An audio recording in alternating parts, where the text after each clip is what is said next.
Hej, mit navn er Pujan. Hvad så der, Pujan her?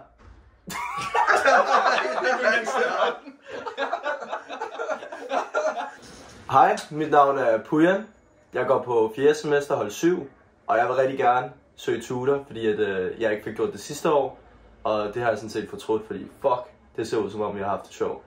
Nå Pujan, lad os høre lidt om, hvorfor lige præcis du skal være tutor. Det er jo så det store spørgsmål. Hvad fanden kan jeg ikke som person? Jeg er jo inkluderende. God til at inkludere folk i fællesskabet. God karisma. God til at snakke. Har talegaverne i orden. Ja, som sagt, jeg er mand af mange kvaliteter. Kan mange ting. Har prøvet mange ting. Gjort mange ting. Dejlig brun. Ser pis godt ud.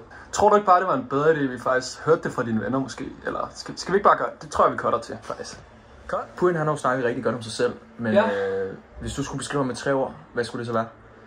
Jamen altså, jeg ved faktisk rigtig, om jeg kender ham godt nok til at kunne gøre det. Vi har de her 3 punkter. Det er det, du skal snakke om. Fordi det er vigtigt, ikke? Ja, bedste ven. Vi er bedste venner, ikke? Det er fed kamera, men det er vi. Nå, lad os høre lidt om, hvor kender du Pujan fra?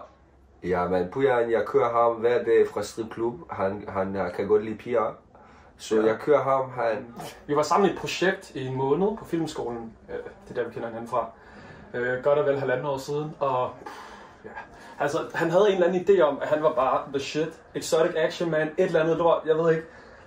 Det fyldte i hvert fald al min tid, og vi røg begge to ud af det lortestudie. Så nu sidder jeg her fandt i gang. Den kører sgu. Okay. Hvad er det, der står på papiret? Du kan jo ikke sige, at jeg arbejder på en stripklub for helvede, ikke? Altså, men du er på stripklub hele tiden? Ja, det er ikke point. Så jeg er faktisk ikke så god venner med Pujan. Nej. Det forstår jeg godt. Vil du introducere dig selv? Ja, jeg hedder Kasper, og jeg kender Pujan. Kom lige, mand. Det er ikke det, vi får penge for. Okay. Jeg har hentet ham mange gange fra job. Han arbejder på stripklub.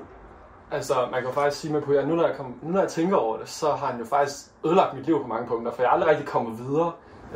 Jeg kender ham over lejenven.dk, men altså, Pujan, han er min bedste ven.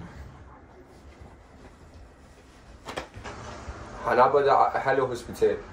Jeg henter arbejde. Jeg henter ham fra arbejde. Han læser farmaci. Jeg er farmaci. Så det faktisk virker godt til mig at møde ham. Jeg ved ikke, han har et sted, fordi at...